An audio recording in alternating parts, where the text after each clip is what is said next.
In recent episodes on his podcast, Joe Rogan has been talking a lot about motivation. And he had Dom DeAgostino on there talking to somebody else. And they were talking about diet and calorie restriction and how a lot of people just need motivation. He had Michaela Peterson on there, Jordan Peterson's daughter, talking about the carnivore diet. And Rogan was discussing how most people just need motivation. People just need to be motivated and just buckle down.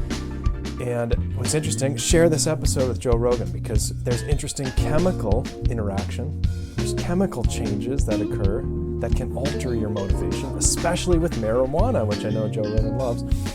And let's talk about the science of marijuana. I know last episode we talked about cannabis and estrogen and how it can act like estrogen, especially the smoke, only the smoke actually. Today I want to talk about motivation, and I'm even going to bring in birth control, and you'll see how that comes in a really interesting way. And then in the next couple episodes, again, I promise to talk about the benefits of marijuana. I don't want to exclude that. I also need to talk about, there's a bunch of things. Honestly, I'm going to do like 4 or 5 different episodes on cannabis. So stay tuned. Let's look at 2014 here. I've got 4 papers today. 2014, and then we'll work up to 2018. This one's a review in the Cochrane Database Systemic Reviews Journal.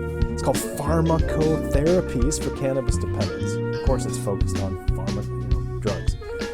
It says cannabis is the most prevalent illicit drug in the world. That's pretty much how all these papers study, by the way, which kind of cracks me up. They all talk about how it's illicit right off the bat. First sentence, illicit. That's just a man-made thing. We've made it illicit. It's a plant. Come on, people.